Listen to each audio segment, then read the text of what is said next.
오늘은 믿음과 만난 수다쟁이 두 번째 시간을 함께 가져보겠습니다. 크리스천을 통해서 이 수다쟁이의 진짜 모습을 믿음이 알게 되었습니다. 그의 진짜 모습은 안타깝게도 다른 사람들 앞에서 진리의 내용들을 고백하는 것은 너무나 화려하고 정확했고 분명했고, 그 고백을 들었던 이곳에 앉아 예배하는 우리 모두가 그 고백 앞에서 와, 저거 정말 내 고백이지 했음에도 불구하고 크리스천은 그를 수다쟁이라고 언급합니다. 그 수다쟁이 되었던 이유는 그의 모든 고백이 삶에서 능력으로 나타나지 않았기 때문이에요. 정말 두렵고 무서운 이야기입니다. 우리가 진리에 대해서 많이 알면 알수록 그것을 살아내지 않는 것이 너무나 가증한 행위가 되어지는 것입니다. 하나님에 대한 진리를 모를 때, 우리가 하나님의 백성의 이 범주 안에 들어와 있지 않을 때 우리의 죄된 행위들은 사실상 어느 정도 변명의 핑계가 있습니다. 우리는 하나님을 몰랐습니다. 하나님의 율법을 잘 알지 못했습니다. 얼마든지 핑계를 댈 수 있는 이유가 됩니다. 그러나 문제는 하나님에 대해서 알고 당연히 우리가 하나님을 아는 일이 그분을 사랑하는 것과 동일한 선상에 있는 것임을 믿는다면, 사랑하는 주님이 우리에게 요구하신 계명들에 대하여 선명하고 분명하게 이해해야 하고, 이해할 뿐 아니라 그것이 내 삶에 체득되어지는 과정까지 나아가지 않는다면 그것은 너무나 위험한 일이 되어지는 거죠. 아는데 하지 않는다. 이것은 두 가지입니다. 진정으로 모르는 것이기도 하고 알면서 의도적으로 하지 않는 범죄이기도 합니다. 잘 모를 땐 그럴 수 있습니다. 예를 들면 저희 4살짜리, 5살짜리 저희 둘째, 셋째 아이들이 그림을 그릴 때 맨날 그래요. 제가 할게요. 5살짜리 아이가 그림을 그리면서 미술 선생님이 가르쳐 주는데 제가 할게요. 제가 한다니까요. 제 마음대로 하게 좀 냅두세요. 이렇게 반응을 할 때가 있어요. 놔둡니다. 그러면 아주 그림이 엉망진창이 되는 거죠. 자기만 만족하고 아무도 그 그림을 원래 보고 따라 그리는 건데 아무도 파악을 하지 못해요. 그래서 그림 딱 그린 것 중에서 이거 우리 둘째 거군요. 그러면 거의 맞아요. 그런 자기 마음대로 그린 그림이기 때문이죠. 그러나 어릴 때 자기 마음대로 할게요. 내가 알아서 할 수 있어요. 그런 무지에 의해서 반응하는 것은 어느 정도 우리가 이해할 수 있습니다. 어리기 때문에. 그러나 점점 나이가 들어가는데, 점점 자라나는데 지성이 생기고 그렇게 하면 안 되는 거를 이미 경험적으로 많이 배웠는데도 불구하고 여전히 내가 알아서 할게요. 내 마음대로 할게요. 그만 좀 간섭하세요. 라고 말하는 것은 굉장히 의도적인 다분한 불순인 거죠. 하나님께 순종하지 않기로 작정하는 마음인 거예요. 우리의 신앙도 꼭 그와 같아요. 대단하게 믿음으로 잘 사는, 그래서 많은 사람들이 그를 보고 증인이다, 도전받는다, 너무 맞는 말일 수 있어요. 실제 또 그렇기도 하고요. 그런데 그 고백이 정말 나타나야 될 자리는 우리의 가정이에요. 더 정확하게 말하면 내가 제일 습관적으로 하나님 경외하지 않는 자리, 대부분이 가정이 그런 곳이기 때문에 말씀을 드리는 거고, 만약 그렇지 않은 분들은 내 가정 말고 내가 습관적으로 내가 나태해지고 내가 편안해지는, 그래서 하나님을 의식하지 않는 자리가 어디인지 확인해 보면 거기에요. 그 지점에서 바로 하나님이 영광과 높임을 받으셔야 되는, 나를 부인하고 십자가로 나아가서 주님이 영광 받는 모습으로 나타나야 되는 게 우리의 신앙의 모습인 것입니다. 그러나 수다쟁이는 그런 영역에서 철저하게 실패한 자였어요. 그러기를 원치 않는 자였어요. 그래서 다른 사람들 앞에서는 너무나 증인이었으나 가정에서는 그는 악인이었습니다. 너무나 무서운 존재였어요. 가정의 자녀들이 그를 두려워하고 아내와 한 마음을 이루지 못하고, 그리고 그런 모습이 주위의 이웃들에게 하나하나 소문이 나고 있는 상황이었습니다. 그에게 뭔가 그가 뭘 빌려달라든가 그에게 뭘 빌리는 건 너무나 위험한 일로 이미 여겨지는 상태였어요. 그러니까 그리스도인 되어짐이 열매로 나타날 수 없는, 나타나지 않은, 그리고 그러기를 원하지 않는 상태의 모습을 수다쟁이의 모습이라고 우리가 함께 살펴봤어요. 진짜 믿음이 뭐냐? 믿음이라는 것은요, 은혜가 삶으로 나타나는 것입니다. 하나님으로부터 받은 은혜가 삶으로 나타나는 거예요. 단순해 보이지만 하나님의 은혜라고 하는 것이 어떤 것이라고 정의했죠? 은혜는 아무거나 다 은혜라고 하지 않아요. 오늘날 교회에서 모든 사람들이 은혜 받았다. 이게 어느 순간 감동과 은혜를 헷갈려하는 분들이 많이 있어요. 감동은 은혜 아닙니다. 은혜는 감동으로 나타날 수 있어요. 그러나 감동이 곧 은혜는 아닙니다. 누가 찬양을 잘 불렀어요. 그냥 그 찬양 자체에 감동을 받고 은혜를 받은 사람들이 있어요. 예를 들면 제가 이태리를 갔다 온 적이 있는데요. 이태리에는 우리나라에서 성악에 관심 있고 공부한 사람들이 대부분 다 모여 있는 곳입니다. 너무 뛰어나고 출중한 사람들이 많으니까 그곳에 성악을 공부하러 갔다가 자기보다 너무 위대하고 뛰어난 인재들을 보고 혹은 또 상황의 문제 때문에 더 이상 공부를 하지 못하고 그냥 뭐 지역에서 가이드를 하든지 이렇게 눌러앉는 사람들이 많이 있어요. 어쨌건 그곳에 함께하는 이제 가이드분과 현지 그 한인 교회를 가게 됐죠. 한인 교회 갔는데 성도들은 주일인데 별로 많지 않았어요. 근데 아주 우스운 광경인데 성가대석은 꽉 차 있었어요. 예배 자리에는 사람들이 별로 없는데 성가대석이 꽤 많았거든요. 이런 장의자로 제 기억에 한 8개에서 10개는 있었던 걸로 기억하는데 거긴 꽉 차 있는 거예요. 마이크도 없는데 이 소리가 얼마나 찬양이 풍성한지 완전히 막 예배당이 쩌렁쩌렁 울리는, 그러나 막 자기 소리를 내기 위해 애쓰는 그런 게 아니라 진짜 소리가 너무 아름다운 그런 소리였어요.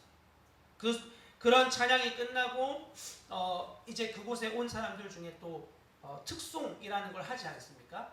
그 특송이 진짜 주님을 향하는 고백만 남는 시간이기를 정말 바라지만 사실상 특송은 스포트라이트가 자기에게로 오는 경우가 굉장히 많아요. 아주 조심스러운 요소예요.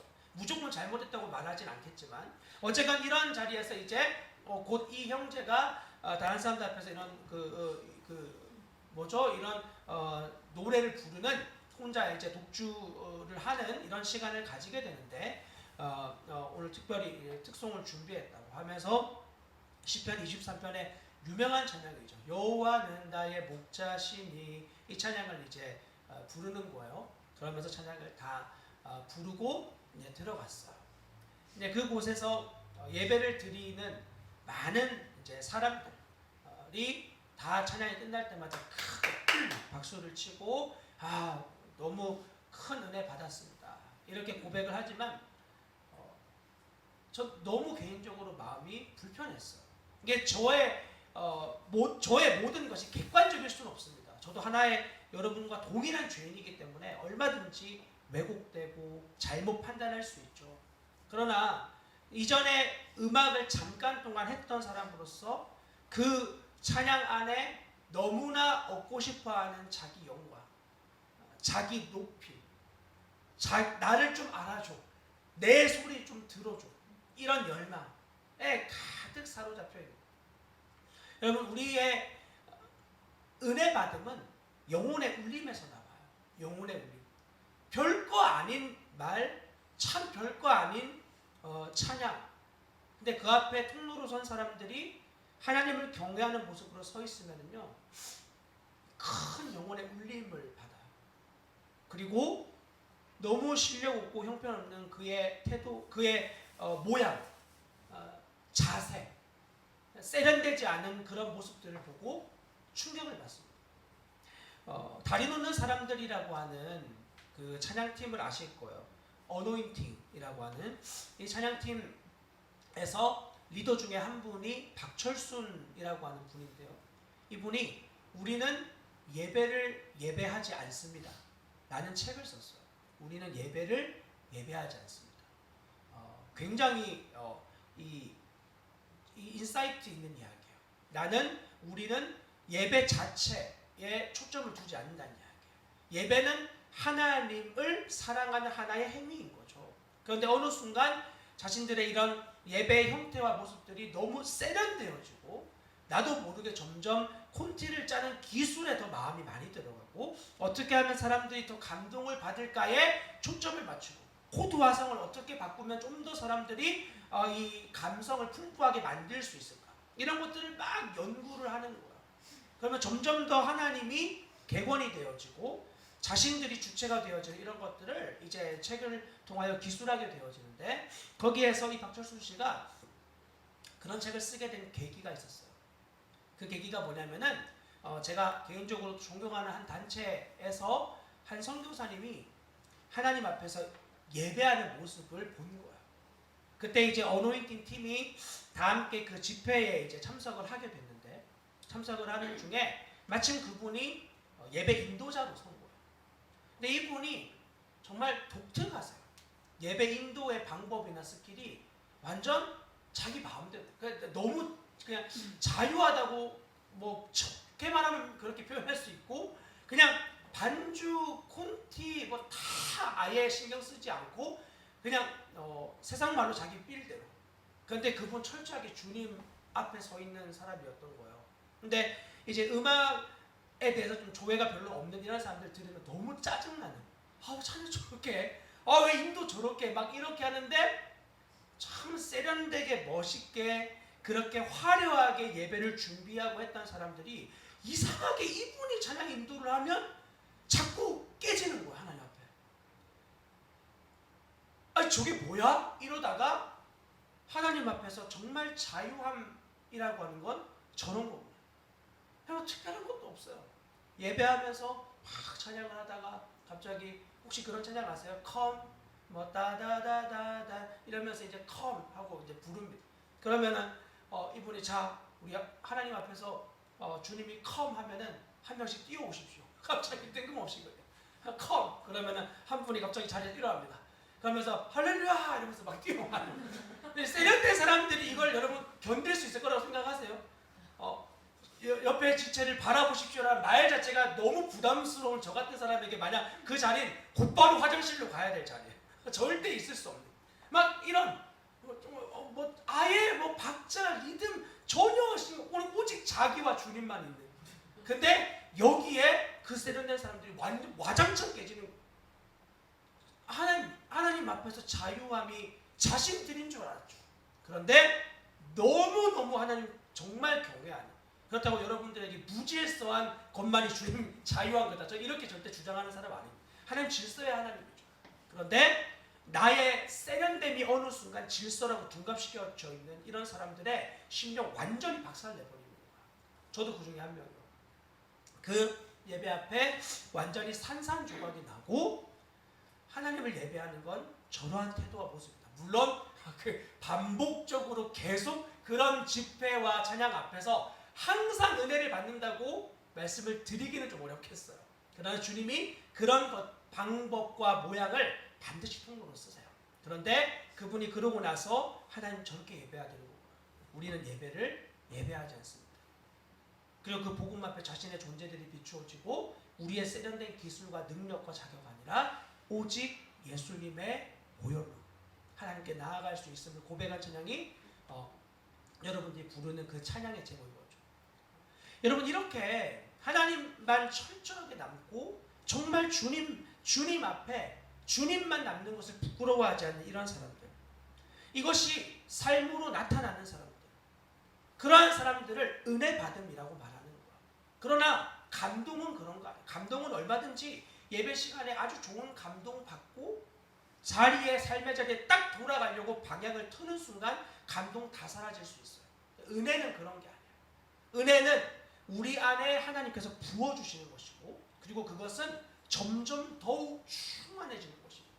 감정은 얼마든지 상황에 따라서 바뀔 수 있어요. 은혜는 그렇지 않아요. 은혜는 상황을 이깁니다. 그리고 은혜는 반드시 열매와 이 드러남으로 나타나게 되어집니다. 하나님께 은혜 받았다. 그런데 아무 일이 없었다. 이런 일은 있을 수가 없어요. 하나님께 은혜를 받았다. 그러면 그 은혜에 대한 반드시 나의 삶이 나타나요. 은혜를 받은 자가 어떻게 되어졌는지가 나타나요. 만약 나의 삶에 이런 것이 나타나고 있지 않는다, 그리고 그걸 만약에 당연하게 여기고 있다, 여러분 신앙에 굉장히 큰 문제가 생기는 거예요. 제가 선한목자교회 담임하는 유기선 목사님의 그 제자훈련을 모건대학교에서 진행을 하고, 또 그 진행을 위해서 그 목사님의 세미나에 몇 번 참석을 하면서 빠지지 않고 나오는 이 Q&A 질문이 있어요. 그게 뭐냐면 하나님의 구원을 믿음으로 우리가 받았는데 왜 목사님은 항상 설교에 그런 삶에 대한 부분을 자꾸 강조하십니까? 이 내용이에요. 우리가 믿음으로 구원을 받지 않았습니까? 그죠? 믿음으로 다 구원받았어요. 나의 행위와 나의 결심으로 받은 게 아니에요. 믿음으로 받았어요. 근데 왜 자꾸 이런 삶에 대한 행위에 대한 부분을 강조하는 겁니까? 예를 들면 예수님을 믿는데 어떻게 그렇게 은밀한 죄 지을 수 있습니까? 이런 부분들 다 행위 아닙니까? 이런 이야기입니다. 믿음과 행위에 대해서 다 목회자 세미나거든요. 믿음과 행위에 대해서 아직도 제대로 이해하지 못하는 목회자들이 이렇게 많이 있는 거예요. 제일 빠지지 않고 나오는 질문의 1위가 이 질문이래요. 믿음과 행위. 여러분 이것은 자주 말씀드리지만 동전의 양면 같은 거예요. 절대로 하나가 없어질 수도 없고 없어졌다간 동전 자체가 인정받을 수 없는 그런 동전 만약에 한국은행에 가져가면 곧바로 체포되는 거예요. 어디서 났냐고. 여러분 이것처럼 하나님 우리에게 주신 믿음 또한 반드시 반대면의 행위라는 모습으로 나타나게 되어 있어요. 행위로 구원을 받는 건 아닙니다. 그러나 하나님께서 이스라엘 백성들에게 십계명을 주셨을 때가 언제인지 기억해 보십시오. 이스라엘 백성들이 노예로 살다가 이제 광야에서 하나님을 섬기는 백성이 되었습니다. 그들은 애굽을 건너왔고 홍해를 넘었습니다. 다시 돌아갈 수 없는 구원받은 백성이 되어졌어요. 이것을 고린도서에서 세례받음이라고 분명히 말해요. 홍해 건넌 자, 다시 돌아갈 수 없는 자, 그들에게 하나님이 어떻게 나를 섬기고 믿어야 될지 알려준 게 십계명이에요. 어떻게 하나님을 섬기고 어떻게 하나님을 사랑해야 될지 알려주는 거. 그게 십계명이라고. 그러니까 이것은 구원받은 자에게 하나님이 알려주신 구원받음에 대한 당연한 행위. 너 예수 생명이야? 너 정말 그리스도인의 구원받았어? 그러면 이렇게 살아야 돼 라고 하는 지침이에요. 그리고 이 지침은 우리의 힘과 의지와 노력으로 되어지는 것이 아니라 우리 안에 계신 예수 그리스도가 나를 통해서 이루실 수 있다는 믿음 안에서 되어지는 일이에요. 이게 헷갈리시면은 여전히 신앙생활에 나의 결심과 의지와 결단이 늘 남아있는 거예요. 이거 다 무너져야 돼요. 주님 만날 때 나의 어떠함도 하나님 앞에 절대로 남은 자 아니다. 나의 의지 결심 자체도 언제나 죄를 향해서 악을 향해서 반응하는 의지와 결단만 있을 뿐이지 나의 모든 것 중에 선한 것이 하나도 없다 라는 결론이 우리 안에 떨어지고, 그런데 주님이 우리에게 믿음의 삶을 요구. 이 삶이 뭐죠? 내가 하는 게 아니라 이제 주체가 바뀌어요.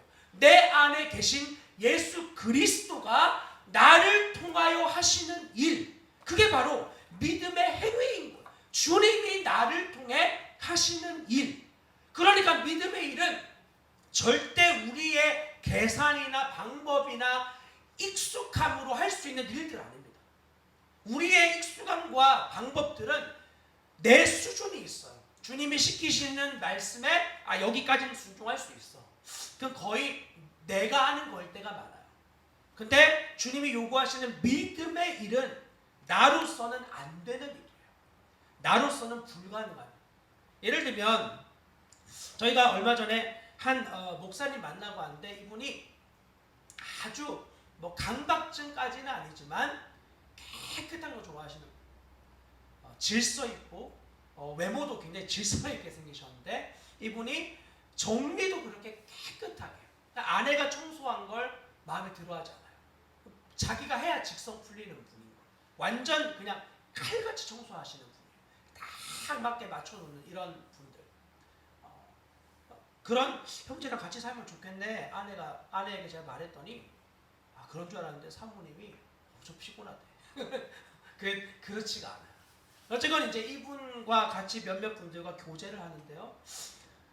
뭐 이제 그분 그리고 저 다른 이제 두 분은 완전 뭐 이 어질러진 게 별로 개의치 않는 사람들이고, 어질러줘도 나 앉을 공간만 이렇게 확보되면 뭐 상관없지 이런 이제 태도를 가지고 있는 분. 이분은 그렇지 않은. 상 위에 뭐 과자, 음식 막 엉망, 게다가 야외라 가지고 이제 막 팔이 막 날아다니고 이러는데 뭐 전혀 저하고 옆에 계신 분들 개의치 않는데 이분 너무 어려워하시는. 그리고 그 자리에 버티고 계속 계셨어요. 그게 믿음이에요. 뭐 산을 움직일 만한 이런 일만 믿음 아닙니다. 그에게 그 자리에 참여하고 있는 이 자리에 주님이 나를 부르셨다 는 사실을 인정하고 내가 여기에서 질서 바로 잡고 청소기 지금 돌리고 싶고 빨리 이거 싹 치우고 깨끗하게 세팅하고 싶은 그런 나 부인하고 부름받은 이 자리에 순응하고 있는 거예요. 그 믿음이에요. 물론 저에게 주님은 그런 믿음을 요구하지 않아요. 그런 믿음을 저는 쓸 필요가 없어요. 저는 집이 어질러져 있는데 야, 너 더 어질러지도록 믿음을 써라. 주님이 그런 말씀 하시지 않아요. 저에게 주님은 언제나 정리해라. 이불을 개고 책을 치우고 일어나서 옷을 정리하고 다 원래 자리에 갖다 놓고 그렇게 해라. 이게 저에게 믿음이에요. 그러니까 부부가 두 사람이 살면서 서로의 가치관, 살아온 방법이 다 다른데 이게 딱 부딪히면 이제 폭발이 일어나는 거야. 싸움이 돼요. 그때 누군가 한 사람이 주님을 경외하는 믿음으로 십자가로 나아가면 싸움은 끝나요. 그런데 이 믿음을 써본 적이 없는 거지. 그러니까 늘 싸우는 거야. 주도권을 가지고 내가 원하는 방법대로 내가 원하는 행동대로 그렇게 해. 이게 지혜로워. 이게 빨라. 얼마나 할 말이 많고 맞습니까? 주위 사람들에게 다 말하죠. 이게 맞다니까? 하면 물어봐. 옆에 사람에게. 아무나 붙잡고 물어봐. 그리고 물어보면 맞대요. 그게 맞대요. 거봐 맞잖아. 근데 상대방은 이미 마음이 상해 있어. 내가 맞은데 그게 무슨 소용이죠? 십자가로 가야 돼요. 주님께로 나아가는 거야. 주님 경외하는 믿음으로 나아가는 거야. 이걸 알지 못하면 여전히 나의 행위에 늘 속는 거야. 주님 나의 행위를 요구하지 않습니다. 오직 한 가지 주님을 신뢰하는 믿음의 열매를 맺었는가. 이것을 우리에게 물어보시는 거예요. 자, 믿음이 크리스천과 이야기를 하고 나서 이제 말합니다. 자, 이제 말과 실제 행동은 별개의 문제임을 깨닫게 되었습니다. 근데 이전까지 말하고 고백하는 게 곧 믿음이라고 생각했던 거예요. 그런데 아닌 거죠. 삶과 아는 고백이 전혀 다르다는 것을 알게 되었습니다. 이제부터 그러한 구별을 좀 더 명확히 할 수 있도록 한층 주의를 기울여야겠습니다. 크리스천이 말해요. 참으로 말과 행동은 영혼과 육체가 서로 다르듯이 별개의 것이에요. 영혼이 없는 육신은 죽은 시체인 것과 마찬가지로 행동이 따르지 않는 말도 역시 죽어있는 시체에 불과한 것이니까요. 그러나 수다쟁이는 이것을 깨닫지 못하고 단지 말하는 것만으로도 진실한 기독교인이 될 수 있다고 생각함으로써 자기 자신의 영혼을 속이고 있는 셈이지요. 듣는 것은 단지 씨를 뿌리는 작업에 불과하고 말하는 것은 그의 마음과 생활 속에 실제로 참된 열매가 열렸다는 것을 증명하기 위해서는 불충분한 것입니다. 최후 심판의 날이 이르렀을 때 사람들은 제각기 그들이 거둔 열매의 성과에 따라 심판받게 된다는 것을 우리는 명심해야 합니다. 그날에 이르러 심판자께서는 너는 믿었느냐 하고 묻지 아니하고 너는 진실로 행했느냐 혹은 말만 하고 다녔느냐 하고 물을 것이며 그 행함의 여부에 따라 심판을 내리실 것입니다. 이 세상 최후의 날은 추수하는 날로 비유될 수 있으니 당신도 알다시피 추수할 때 농부가 관심을 두는 것은 열매 이외에는 없습니다. 믿음에 의하지 아니한 것도 받아들여질 수 있다는 뜻이 아니고 심판 날에 이르러 저 수다쟁이의 허황된 거짓말이 얼마나 쓸모없고 헛된 것인지를 알려주기 위해 이런 비유를 말하는 것입니다. 라고 하며 수다쟁이의 이런 많은 옳은 말들이 하나님을 믿는 믿음과 얼마나 다를 수 있는지를 놀랍게도 크리스천이 삶을 통하여서 분별하고 알려주는 것. 자, 그러므로 어떤 신자라고 말하는 스스로 교인이라고 말하는 자의 말만 듣고 구원의 은혜가 있다고 판단하는 건 매우 조심스러운 일이에요. 고백은 다 맞아요. 그리고 설교를 들으면서 감동도 받아요. 은혜를 받는 것 같아요. 그런데 그런 모습으로 그의 구원의 유무를 판단하는 건 정말 조심스럽고 위험한 일이에요. 왜냐하면 사람은 자기 스스로에게도 속을 수 있는 일이고 반드시 그러므로 영을 분별하는 지혜가 필요합니다. 또 영분별의 지혜를 이야기한다고 막 머리에 손 올리고 기도해보고 투시 은사자 찾아다니고 이런 식으로 하는 거 아니죠. 그와 함께 살아보면 금방 알아. 같이 지내보면 이 사람 진짜 하나님 경외하는 자인지 아닌지 그냥 금방 드러나고 나타나요. 그러면 하나님 경외하는 사람은 하나님의 구원의 은혜 때문에 절대 죄 안 짓는 자인가? 그런 의미가 아닙니다. 하나님을 경외하는 사람은 하나님을 두려워해요. 경건하게 두려워해요. 그걸 경외라고 하는 거예요. 하나님을 공경하면서 동시에 두려워하는 일. 하나님을 진짜 사랑하지만 두려움으로 그분을 사랑하는 일. 왜곡된 정서의 두려움 아니라 벌 줄까봐, 심판할까봐, 그거 아니라 정말 사랑하는 마음으로 그분을 두려워하는 마음을 가지고 죄에 대하여 철저히 그런 태도로 하나님 앞에 서는 거예요. 넘어질 수 있죠. 그러나 넘어졌을 때 괜찮아. 하나님 날 사랑해. 하나님 날 위해 독생자를 내어주셨어. 그러면서 점점 이런 죄를 짓는 일들이 주기가 짧아지고 반복적이고 습관적이고 합리화를 하는, 그러면서 하나님의 은혜의 복음을 어느 순간 값싼 복음으로 바꾸어버리는 이러한 일들을 하나님 절대로 받아들일 수 없는, 그게 바로 경외하지 않는 태도인 거죠. 은사주의 교회와 예언인이 이런 하는 분들, 하나님과 스스로 가깝다고 자기를 여기는 사람들이 많이 모인 자리에서 일어나는 잘못된 문제 중에 하나가 이런 부분. 하나님을 쉽게 생각하는 거예요. 하나님을 가볍게 여기는 거예요. 그분을 향한 경외하는 두려운 마음.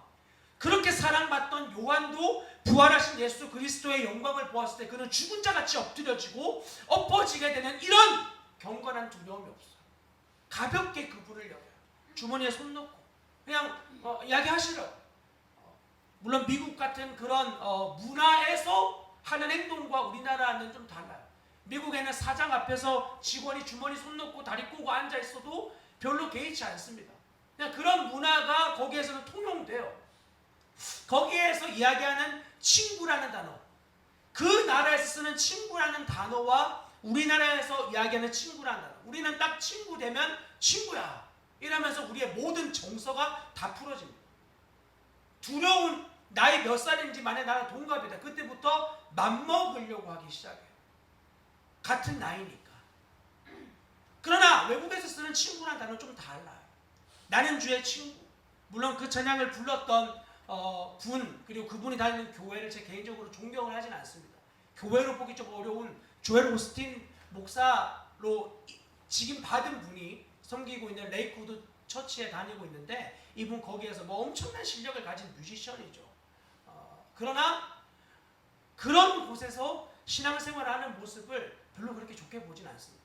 예수 그리스도의 복음이 빠져있는 그러한 곳에 서로 커뮤니티라는 이름으로 교회를 이루고 있는, 그리고 거기에서 세련된 찬양을 부르는 것을 별로 그렇게 좋아하지는 않습니다. 하지만 거기에서 말하는 친구라는 단어와 우리나라에서 자칭 선지자라 하는 자들이 예수님 친구로 말하는 의미는 좀 다르더라고요. 그 사람들 예수님 맘먹으려고.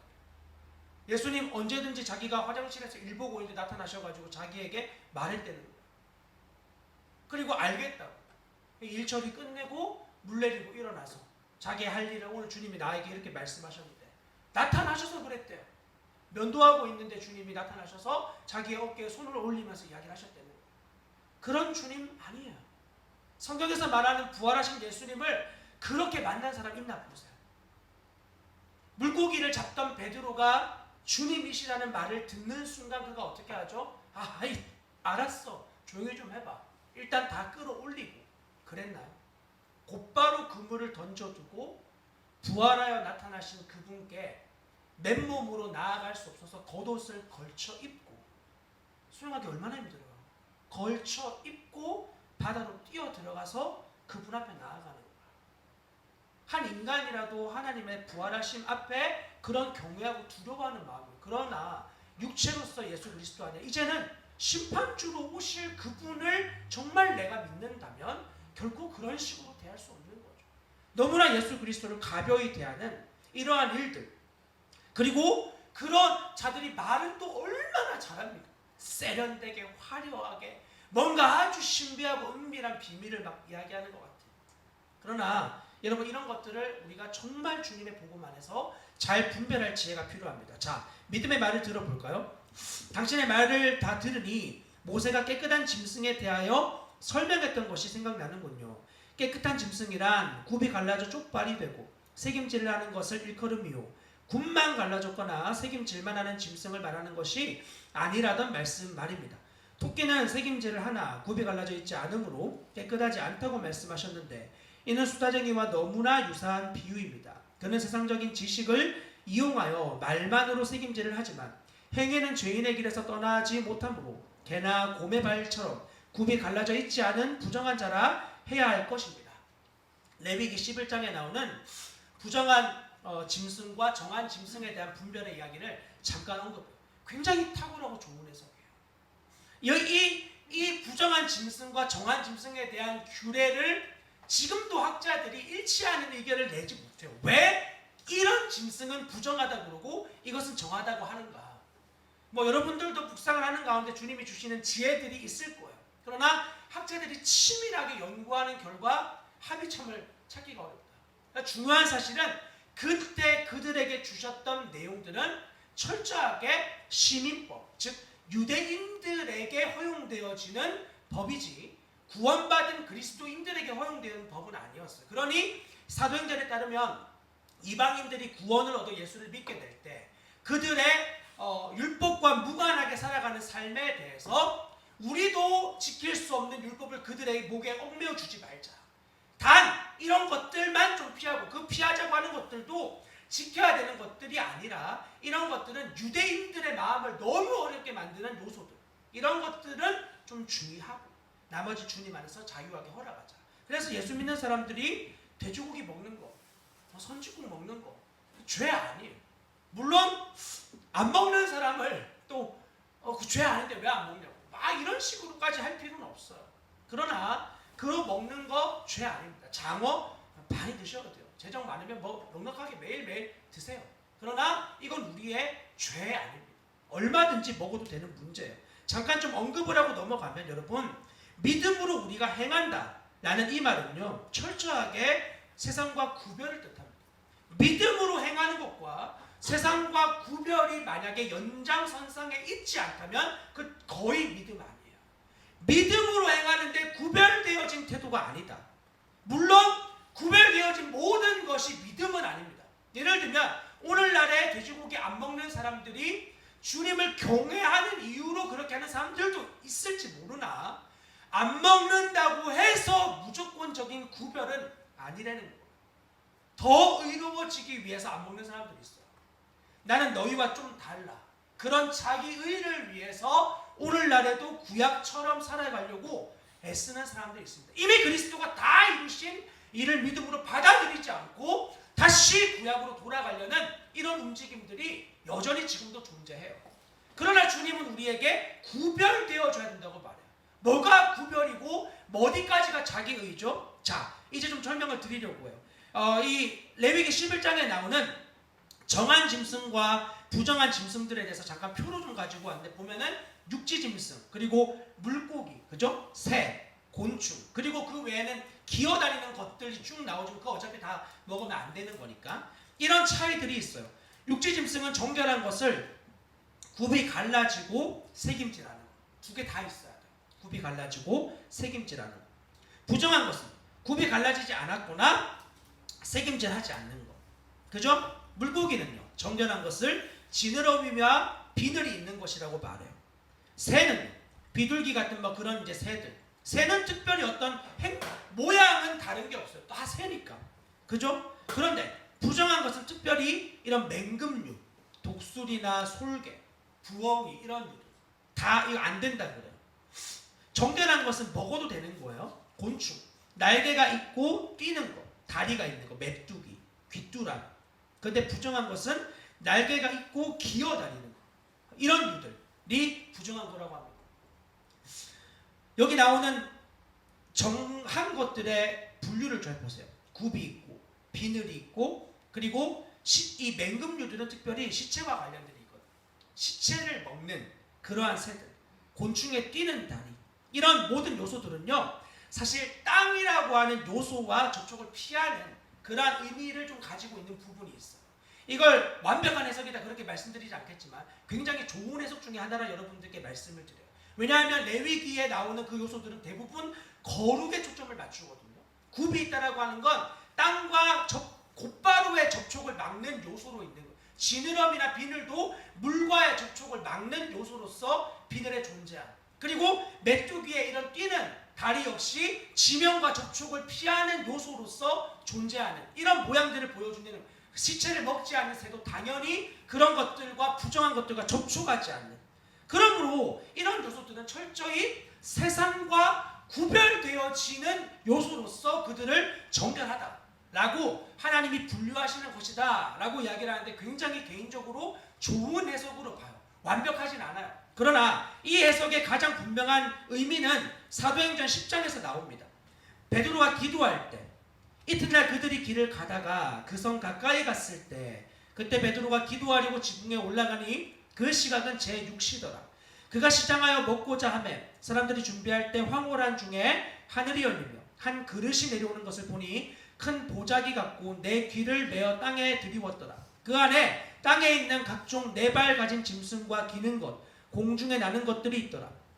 또 소리가 있으되 베드로야 일어나 잡아 먹으라 하거늘 베드로가 이르되 주여 그럴 수 없나이다. 속되고 깨끗하지 아니한 것을 내가 결코 먹지 아니하였나이다 한데, 또 두 번째 소리가 있으되 하나님께서 깨끗하게 하신 것을 네가 속되다 하지 말라. 이렇게 이야기하세요. 이 의미가 아주 선명하게 드러나는 사건이었어요. 지금 여기 등장하는 보자기 안에 그릇 같은 짐승들 전부 다 이스라엘 백성들, 유대인들이 먹을 수 없는 짐승들이었어요.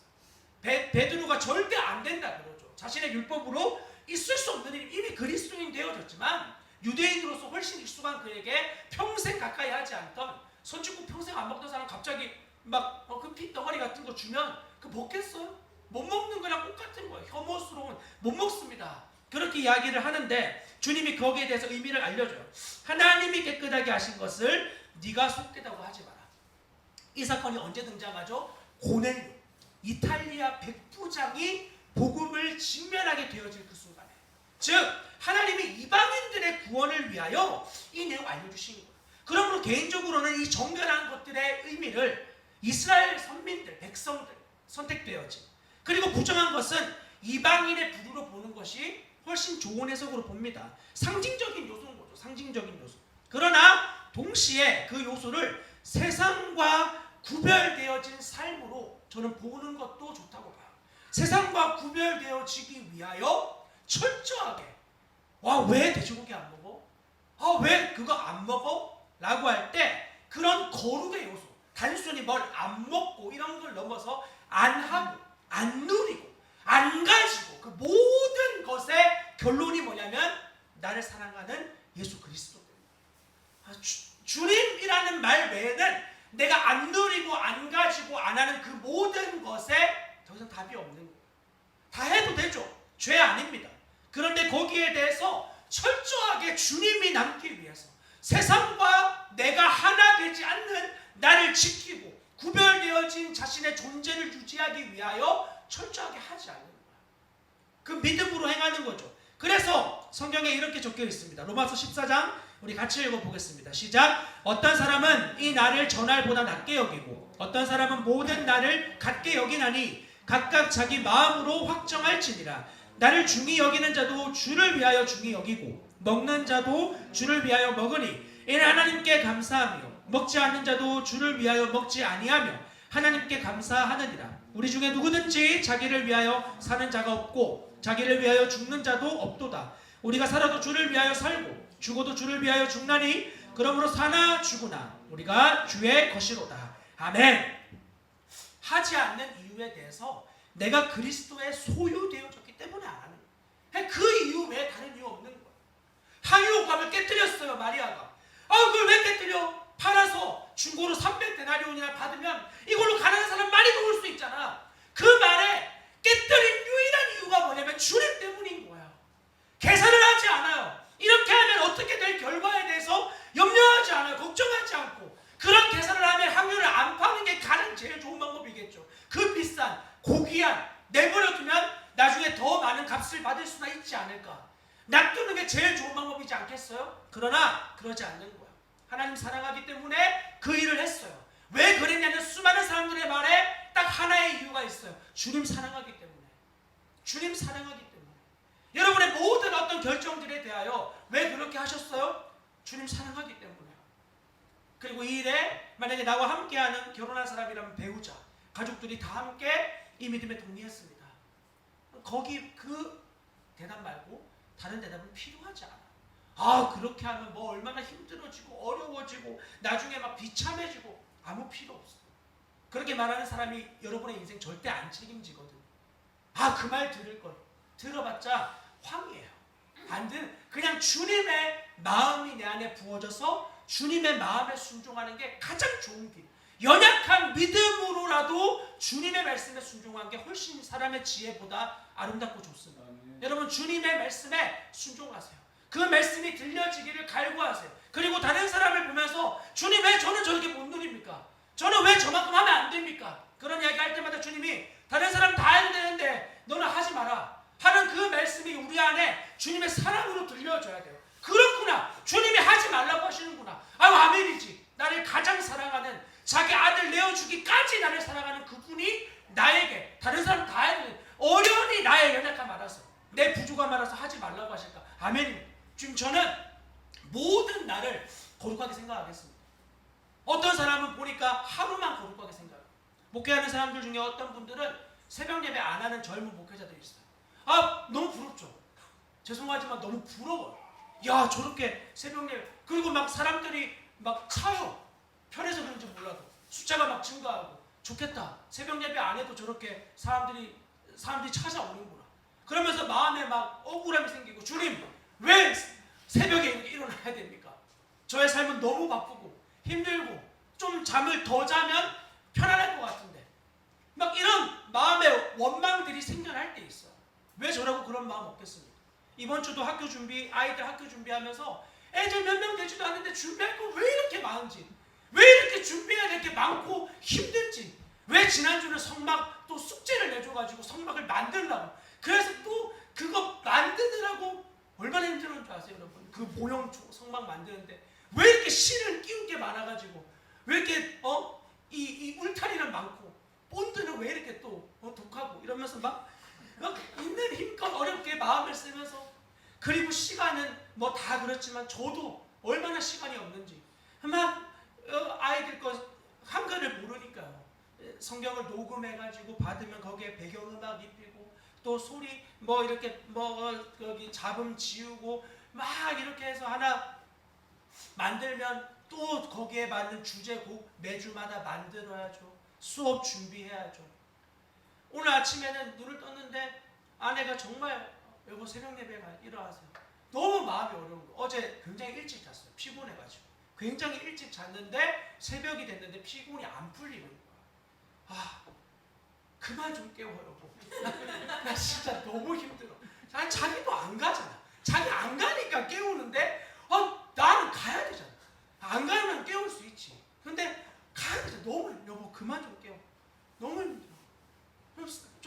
막 제가 잘은 모르겠으나 잠결인지 나중에 물어봐야 되지만 막 안에 이 깨우면 원망이 느껴졌어요.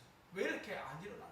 막 원망이 느껴져가지고 좀 사랑으로 깨워야지 이러면서 막 되게 마음을 안 좋게 일어나가지고 새벽에 왔어요. 그리고는 말씀 묵상하고 앉아 있는데 오늘 또 영어 수업입니다. 영어 제가 담당이에요. 또 영어 막 뭐 영상 뭐 잘하시는 분들은 그걸 준비해야 하지만 혹시나 잘못 해석할 수도 있죠. 스크립트 다 받아가지고 자막 하나하나 보면서 맞나 단어 찾아보고 확인해가지고 맞네. 또 영국 영어라 안 쓰는 단어 왜 이렇게 또 많이 있는지 또 거기 뭐 영영 사전 해가지고 찾아가지고 시간 돼서 또 하유가 아빠 오늘 꼭 성막 마무리 좀 해주세요. 그 말이 마음에 걸려서 이러고 또 일어나가지고 집에 가서 아이들이 제가 오기를 눈 빠지게 기다리는데 성막도 마저 만들고 나머지는 엄마랑 해. 이런 거는 이제 다 제가 힘으로 해야 될 모든 걸 다 이 모든 걸 붙이면 그 정도는 할 수 있잖아요. 그 정도는. 그리고 이제 학교를 준비하는데 너무 힘듭니다. 너무 힘들어요. 탈이 났어요. 아마 그래서 그런 것 같아요. 지금 막 며칠 전부터 귀가 상태가 많이 안 좋아져가지고 막 귀 아픈 거예요. 귀가 아프고 안에 고름 차가지고 코 빨아들이는 그 기계 있잖아요. 그 이비인후과 가면 그걸로 다 빨아들이고, 그리고 차 타고 이렇게 오는데 주님 인간적으로 너무 바쁩니다. 인간적으로 너무 바쁩니다. 이러면서 막 아까도 교회 올 때 아이들 지금 막 5분밖에 안 남았는데 애들이 막 아빠 왔다고 좋아가지고 잠바도 안 입고 얼른 잠바 입어. 그래가지고 결국은 잠바 입었는데 막내는 혼자 못 입잖아요. 아빠 입혀줄게 빨리 와. 자기가 입겠다고 잠바를 거꾸로 뒤집어서 막 넌 나중에 엄마랑 와라. 그래가지고 퇴장 당해가지고 아빠 나 데려가 이러다가 이제 문 닫고 한팡 이제 짜증 내다가 울다가 이제 늦게 왔어요. 마음이 좋지가 않죠.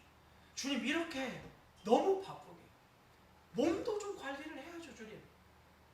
근데 저랑 제가 개인적으로 참 존경하는 한 지체가 하는 말이 늘 기억에, 건강하고 시간 많아봐야 죄밖에 더 짓겠습니까? 너무 아멘이지. 아파야 주님 찾지, 힘들어야 주님 찾지. 이 마음이 제 마음 안에 다시 한번 들어오는 거야. 그리고 다른 여유롭게, 물론 그들이 다 여유롭다고 해서 복음을 안 만났다 이렇게 말하진 않겠어. 그러나 그들의 여유로운 삶이 나와 전혀 주님을 사랑하는데 어려움이 돼서는 안 되는 거야. 주님이 나에게는 이런 일을 허락하셔. 내가 죄가 더 많아서 그렇겠죠. 주님 앞에 저지른 죄가 더 많아서 그럴 수도 있겠죠. 어쨌건 그분이 나를 건져주신 은혜에 비하면 수고는 더 이상 수고로 여겨질 수 없잖아요.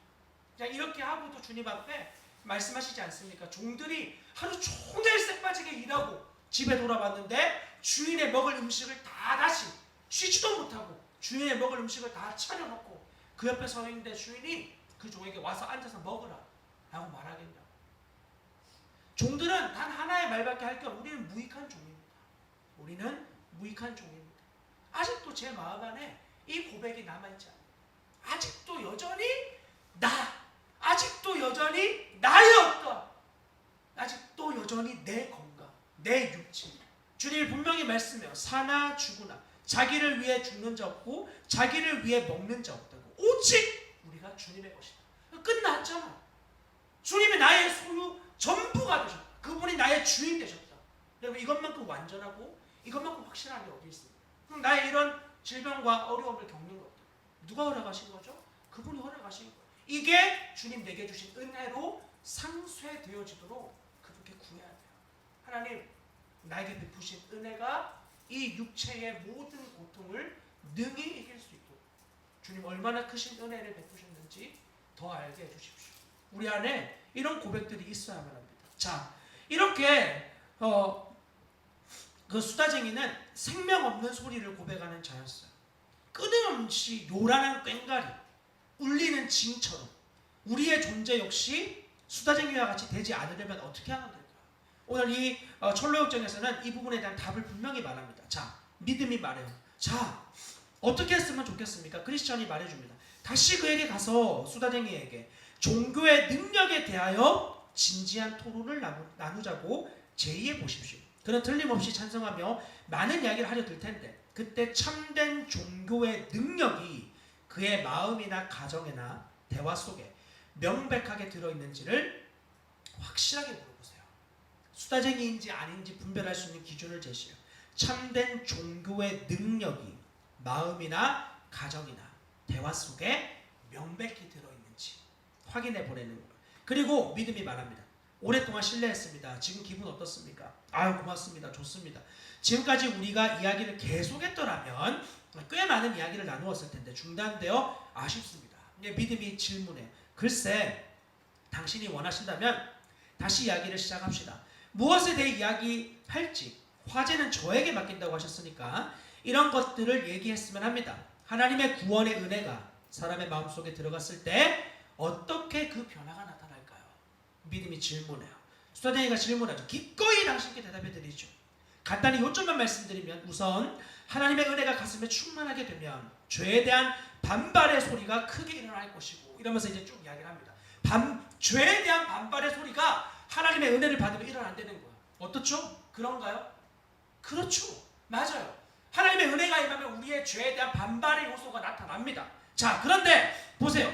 구원의 우리 심령 안에 들어갔을 때 죄에 대한 반발이 생기는 게 맞는데 누구의 죄에 대한 반발이냐? 누구의 죄에 대한 반발이냐? 자, 믿음이 중간에 말 끊어요. 아니 잠깐만. 우선 한 가지에 대해서만 생각해 보기로 합시다. 제 생각에 죄에 대한 반발의 소리라기보다는 영혼으로 하여금 죄에 혐오하게 만들어 줌으로써 하나님의 은혜가 나타나리라고 봅니다. 전혀 다른 용어를 써요. 반발이 아니라 혐오. 죄에 대해서 반발하는 거 맞죠? 은혜에 대한 반응이죠. 그런데 믿음은 죄에 대한 혐오를 이야기해요. 이게 어떻게 수다쟁이가 말해요? 아니 반발하는 거나 혐오하는 거나 무슨 차이가 있습니까? 이게 어쩌면 우리에게도 그런 질문이 있을지 모르겠어요. 죄에 대한 반발과 혐오의 차이 이렇게 볼 수 있어요. 난 죄에 대해서 단순하게 비난을 하는가 아니면 그 죄에 대해서 미워함으로 여기고 있는가.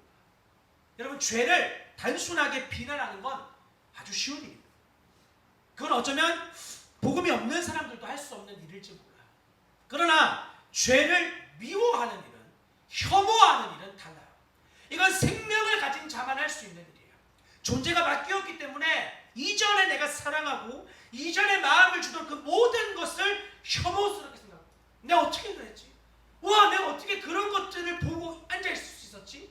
이런 혐오하는 마음이 우리 안에 모든 죄에 대해서 나타나야 되는 것이죠. 그래서 믿음이 계속 말합니다. 죄 그 자체를 미워하려면 죄악을 대적하는 경건한 반감에 의하지 않고는 할 수 없는 것입니다.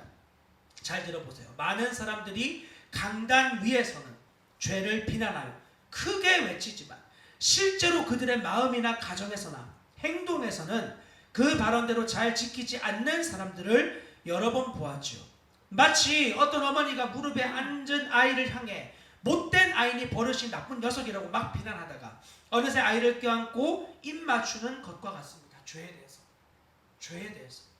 자, 그럼 마음속에 나타나는 은혜 작용의 두 번째는 뭐라고 생각하십니까? 자, 여러분 죄에 대해서 절대로 주님이 기뻐하지 않는, 하나님 원하시지 않는 것, 그렇게 막 기도하고 선포하고 고백하고 결단하고 그리고 삶의 자리에 돌아가서 여전히 그 죄를 끌어안고 있는, 얼마나 무서운 일이에요.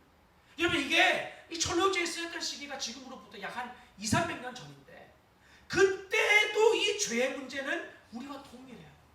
인간의 존재의 문제가 그때와 지금이 동일하고 하나님이 아담을 만드신 이후에 죄악으로 변질된 인간들의 문제가 지금도 우리에게 동일한 문제인 거예요. 인간은 이렇게 죄에 대해서 겉모양은 화려하게 강단상에서 이 자리에서 죄는 무서운 겁니다. 하나님 미워하는 겁니다. 더러운 겁니다. 우리를 죽이는 겁니다. 말해놓고 삶의 자리에서 얼마든지 그 죄를 반응할 수 있다. 진짜 무서운 요소인 거죠. 그런데 수다쟁이는 그렇게 죄를 미워하지 않았어요. 혐오하지 않았어요. 단순히 그냥 반발만 했을 뿐이었어요. 그리고 그는 죄를 비난하는데 자기의 죄가 아니라 다른 사람의 죄에 대해서 비난을 즐겨하는 자였습니다. 다른 사람의 죄에 대해서. 자기를 절대로 화살 돌리지 않아요. 이 죄인의 특징이에요. 나는 다 괜찮은 사람이에요. 나 정도면 괜찮지. 자기 안에 그런 은근한 확신이 있어요.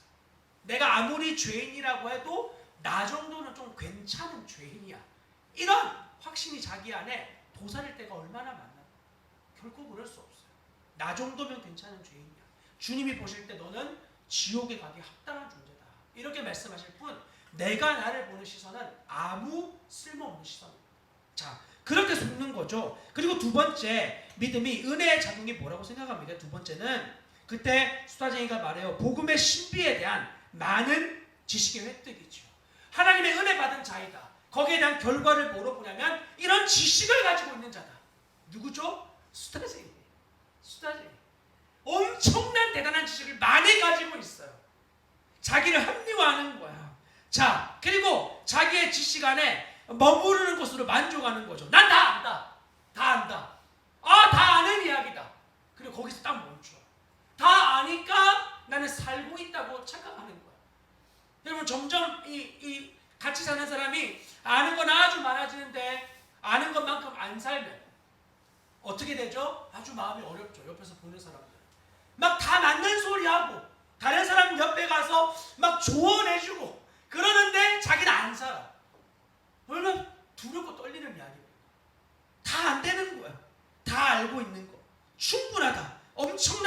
지식을 가지고 있다. 이 말에 대해서 믿음이 말합니다. 지식만으로는 하나님 자녀가 될 수 없습니다. 그리스도께서 제자들에게 내가 너희에게 행한 것을 너희가 아느냐고 물으셨을 때 제자들이 네 하고 대답하자 예수께서 덧붙여 말씀하시길 너희가 이것을 알고 그대로 행하면 복이 있으리라 고 하셨습니다. 즉 예수께서는 진리를 아는 데에 축복을 내리신 것이 아니라 그것을 실천하는 데에 축복을 주셨습니다. 주인의 뜻을 알면서도 주인의 뜻대로 행하지 않는 종이 있듯이 행함을 따르지 않는 지식도 많이 있기 때문입니다. 천사처럼 많은 것을 알고 있으면서도 참된 크리스천이 되지 못하는 사람이 많으니 당신이 말씀하시는 표지는 옳지 않은 것 같습니다.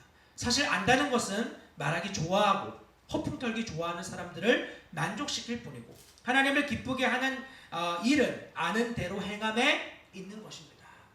얼마나 치밀하고 이런 전도역정의 내용들만 정말 아주 꼼꼼하게 잘 읽어도 우리의 신앙이 좌로 우로 치우치지 않을 가능성이 굉장히 높아요. 그래서 이 전도역정을 진리라고 말하지 않지만 진리를 올바르게 가르쳐주는 교리서라고 이야기를 하는 거예요. 제자훈련 교재였어요. 초기 이 당시의 종교개혁가들 이후에 나타난 교회들의 아주 좋은 제자훈련 교재. 어린이를 위한 책이 아니었습니다. 자, 이렇게 분명한 지식이 우리를 구원받는 하나님 자녀의 은혜의 확증, 은혜의 적용의 결과라고 말하지 않는 거예요. 그게 전부가 아니라는 거죠. 자, 그러면 이런 질문이 들어요. 바른 지식이 그럼 필요하지 않은 건가? 바른 지식 아무 필요 없는 건가? 아니죠. 우리에게 바른 지식은 너무나 필요합니다. 그래서 믿음이 그 말에 덧붙여서 이제 말해요. 그렇다고 해서 참된 지식이 없는 마음도 얼마든지 좋다는 이야기가 아닙니다. 지식 없는 마음은 공허하기 때문에 지식은 물론 필요한 거죠. 그런데 지식에는 여러 가지가 있습니다. 단순히 사색만으로 만족하는 지식도 있고 신앙 및 사람의 은혜와 함께 동반하는 지식도 있지요. 전자는 말만 하기를 좋아하는 사람들이 흔히 과시하는 지식이고 후자는 사람의 마음을 움직여 진실로 하나님의 뜻에 맞는 행동을 하도록 이끌어주는 지식입니다. 그러므로 진정한 크리스천이라면 후자의 지식을 소유하지 못하고는 참 만족을 얻을 수 없을 것입니다. 나로 하여금 깨닫게 하여 주소서. 내가 주의 법을 준행하며 전심으로 지키리이다. 이렇게 믿음이 수다쟁이에게 이야기해요. 이 말은 무슨 뜻이냐면 진리를 결론으로 삼아요. 자기의 모든 감정, 기분, 상황, 환경에 대해서 주님이 뭐라고 하셨는가 그것이 자기의 모든 것에 반작용 아니라 결론으로 딱 찍어버리는 거야. 내가 이런 상황을 겪고 있고 이 상황에 모든 사람들이 이렇게 반응하는 게 합당하고 당연한데 주님이 그 상황에서도 너 사랑해라. 그럼 그게 우리의 결론으로 도장이 찍어 내려지는 거야. 그리고 그게 안 될 때 주님께 구해요. 하나님 나로 하여금 제발 주님 말씀을 깨닫게 해주십시오. 주의 법을 준행하며 전심으로 지키기를 열망합니다. 살아내기를 열망하는 것. 하나님 말씀 내 안에 살아낼 수 있게 은혜를 구하면서 그리고 주님의 말씀을 혹시 알지 못하여 지키지 못하는 건 아닌지 주님께 더욱 지식을 구하는 겸손한 마음으로 서 있는 이런 태도. 그런 자들에게 지식이 너무나 유용하죠. 하나님이 알려주시는데 그 알려주시는 게 저 사람은 모르고 나는 안다. 자기 의로 나타나는 그런 자들은 아니라 이 지식으로 더욱 겸손할 수 있는 은혜를 구하는 자들에게 얼마든지 그분은 마음을 열어 자신의 마음을 자신의 말씀을 사람들에게 알려주시는 거예요. 자, 그래서 믿음이 또 말합니다. 마음속에 은혜의 작용이 나타나는 사람은 그 자신은 물론 옆에 있는 사람들에게까지 영향을 미치지요.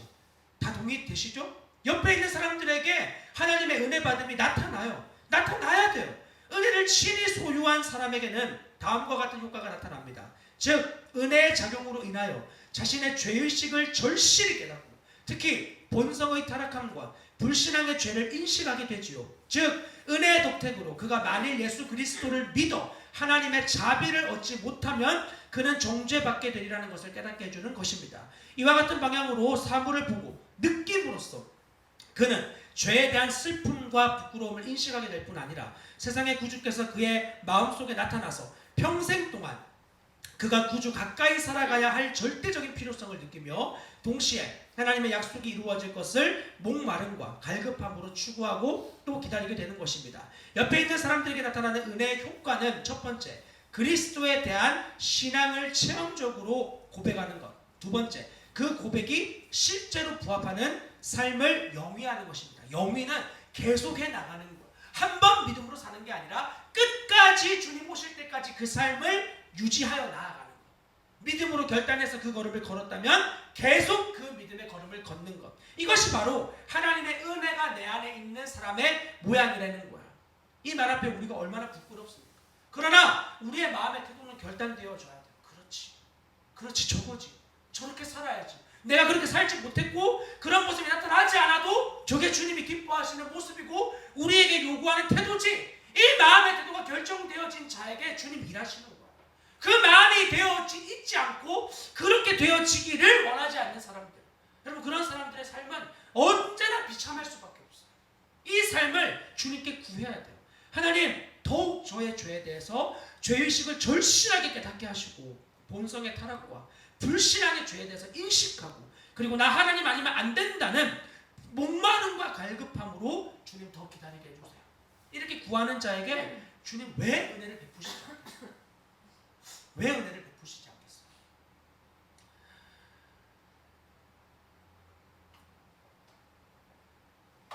여러분 성경에 있는 말씀들을 보세요. 하나님은 결코 우리에게 너의 고백과 삶이 따로따로 되어져야 된다. 고백 따로, 삶 따로. 믿음의 고백 따로, 삶의 주인됨 따로. 그런 이야기를 성경 절대 어디에서도 이야기하지 않아요. 로마서부터 말씀 보세요.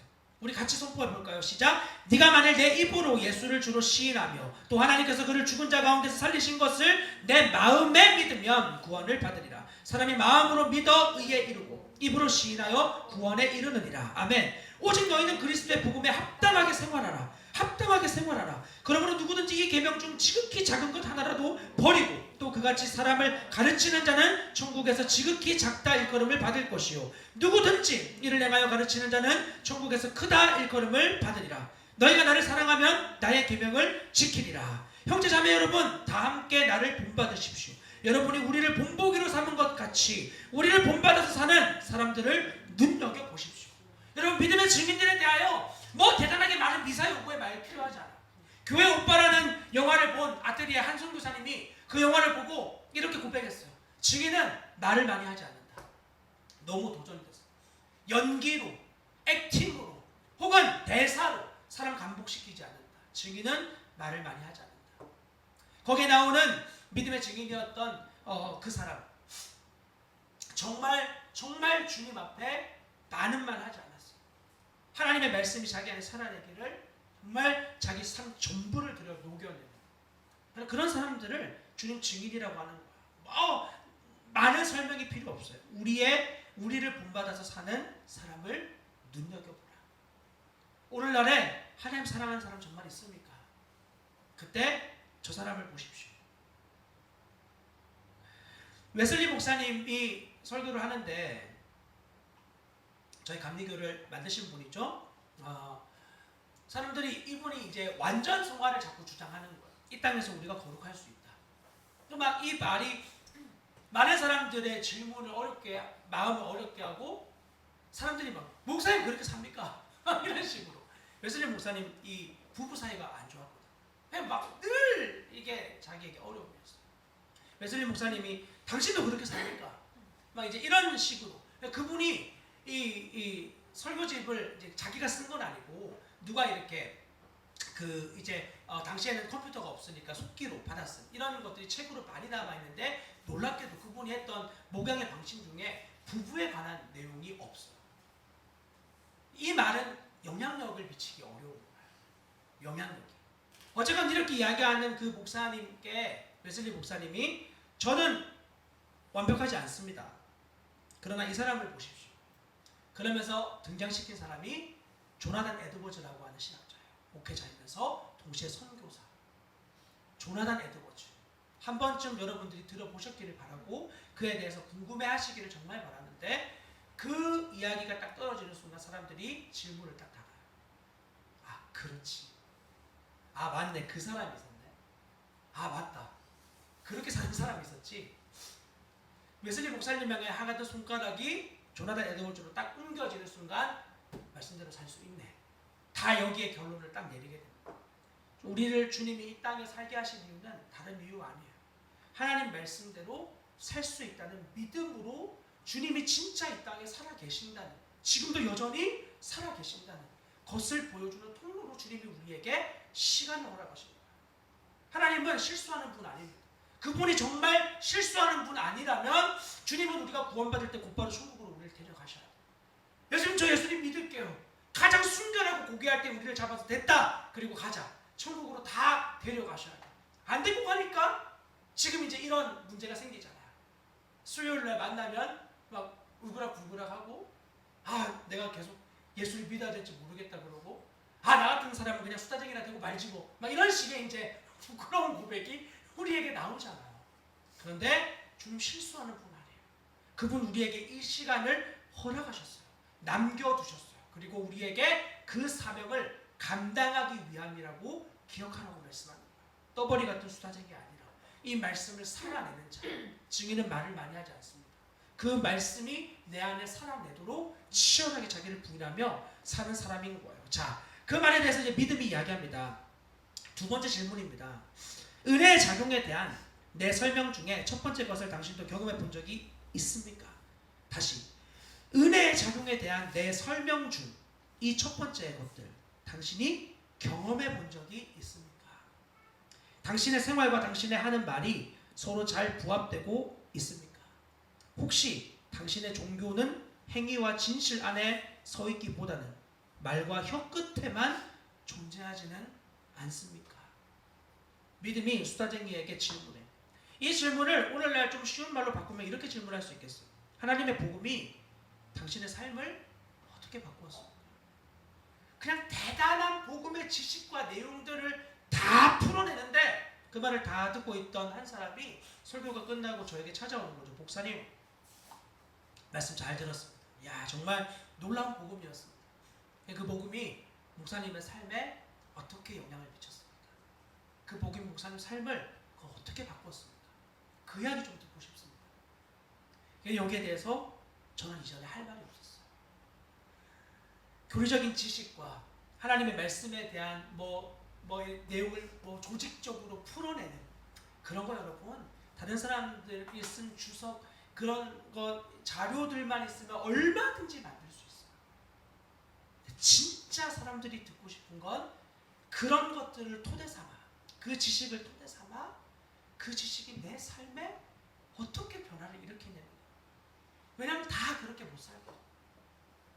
이 땅에 있는 모든 사람들이 저와 동일한 죄의 권세 아래 매여 있다고 저는 장담할 수 있어요. 아무리 돈 많은 사람, 아무리 높은 지위 가진 사람, 그들 모두가 다 하나님을 믿는 은혜의 작용 안에 돌아가는 사람 아니라면 그들은 제가 이전에 지었던 모든 죄의 굴레에 동일하게 매여 있는 사람, 저보다 더한 죄에 분명히 빠져 있는 사람이라고 저는 확신할 수 있습니다. 확신할 수 있어요. 정말. 그러나 그 삶을 하고 있는 저에겐 할 말이 없죠. 나도 똑같은 그 죄 가운데 계속 거하고 있고 합리화하고 있고 변명하고 있고 당연하게 여기고 있는 그런 제가 거기에 대해서 무슨 말을 해요. 그러니까 늘 어디를 이야기하냐면 하나님의 이런 지식에 대한 지혜를 나누는 수다쟁이의 수준에 딱 머무르는 거예요. 그 지식이 내 마음판을 바꾸지 못하고 그 지식이 내 삶을 바꾸지 못하고 설교를 끝내고 돌아온 삶의 자리에서 여전히 음란하고 여전히 퇴폐적이고 여전히 조용조이고 쾌락적인 삶을 계속 유지하고 있는 이런 삶의 반복은 수다쟁이였기 때문이에요. 다른 이유가 있습니까? 여러분들은 이 이유를 설명할 수 있습니까? 다른 이유 때문이라고. 저는 만약 그때 주님이 오셨더라면 전 지옥에 갈 수밖에 없는 죄인이라는 설명밖에 저의 삶을 설명할 수 없어요. 이렇게 살아갈 수밖에 없던 비참한 자, 그리고 주님이 정말 이 질문으로 저에게 말씀하셨어요. 은혜의 작용에 대해서 당신은 경험해 본 적이 있습니까? 하나님 경험해 본 적이 있습니까? 이거 무슨 추상적인 질문이 아니에요.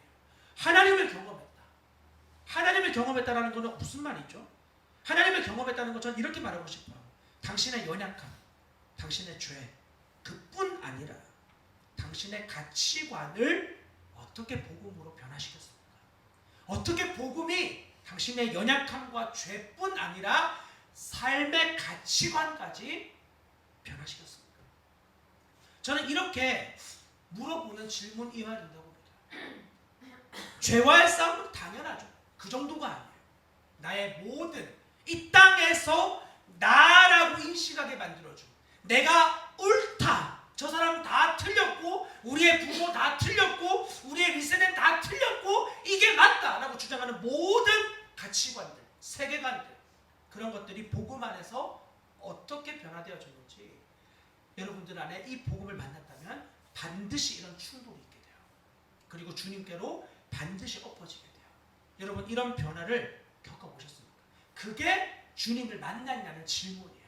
주님 만났냐? 예수님이 내 이름 야 임치훈 이렇게 귀로 막 들려주고 막 환상이 보이고 그런 거는 다른 종교에 가도 많이 있습니다.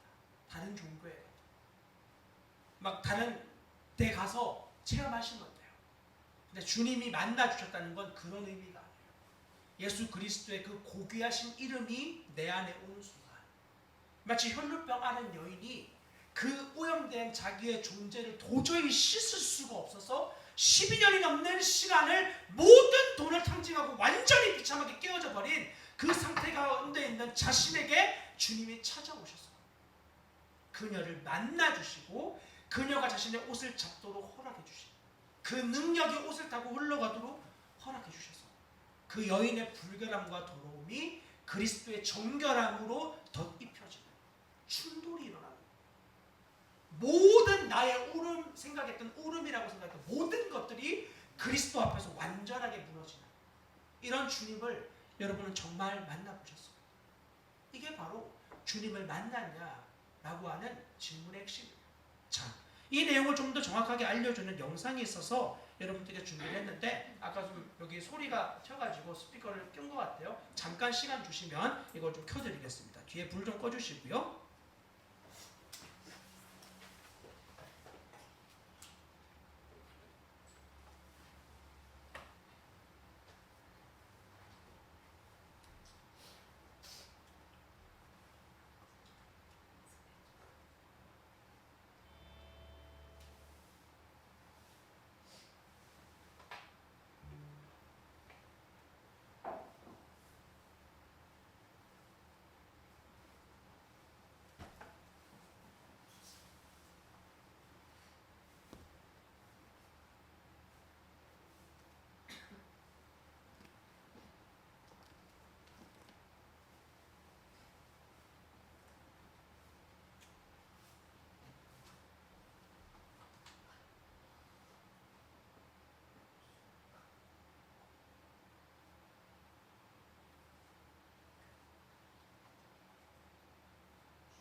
But if you're here this morning and your life is marked by a constant slavery to sin, then maybe you should talk to someone here. Because the Christian life is not marked by bondage to sin. And there are many people who are enslaved to sin, even though they sit in church every Sunday. If that is you, realize that we want to speak with you. We want to talk to you compassionately and with mercy and with truth. Don't remain as you are in bondage to sin. And you say, immediately when I say something like that, people are thinking, yes, bondage to pornography, bondage to immorality. Yes, those things. But there are other things that can be indications that you do not know Him. Bondage to anger. Bondage to hatred. Bondage to bitterness and unforgiveness. Are you in bondage to those things? You see, you are a slave. The only question is, to whom or to what? Go on. You can also be a slave to the glory of men. The Bible says in Matthew 6:5, when you pray, you are not to be like the hypocrites, for they love to stand and pray in the synagogues and on the street corners, so that they may be seen by men. Truly I say to you, they have their reward in full. One of the most terrifying passages in all the scriptures, that God will give you the desires of your heart. You say, what's terrifying about that? Think about it for a moment.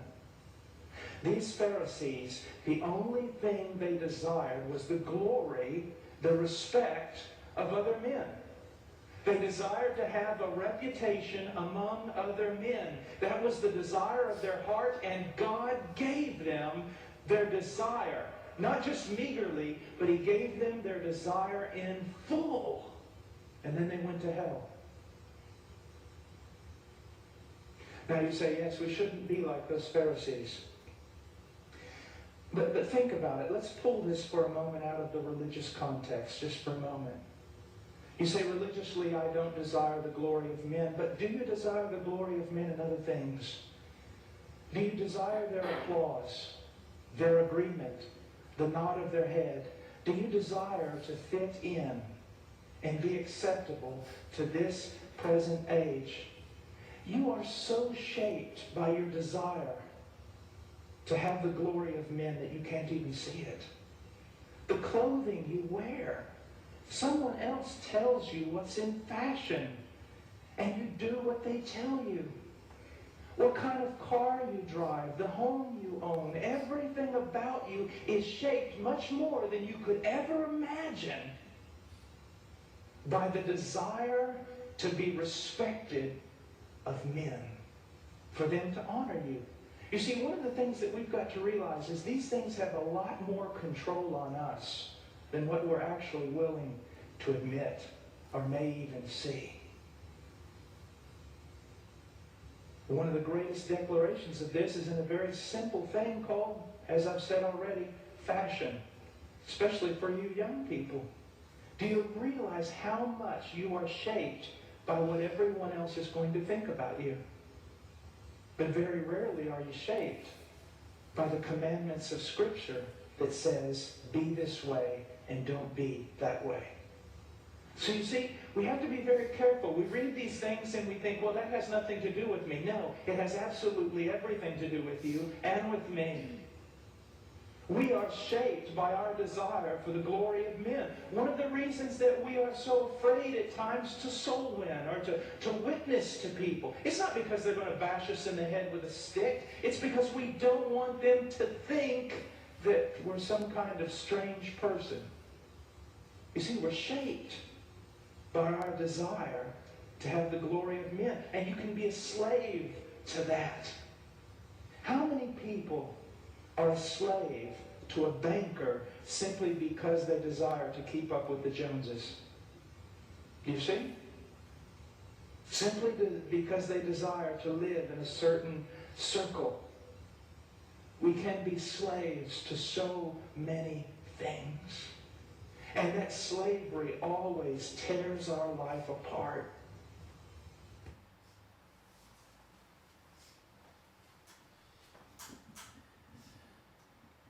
여러분, 우리가 얼마나 많은 부분에서 신앙에 속박이 되어진 자인지를 또한 기억해야 합니다. 그리스도의 노예되어지기를 원하지 않고 그리스도만 남기를 추구하지 않고 신앙 그 자체, 종교인 그 자체, 거룩한 모양의 그 자체에 우리가 속박되어지는 비참함에 결코 거해서는 안 됩니다.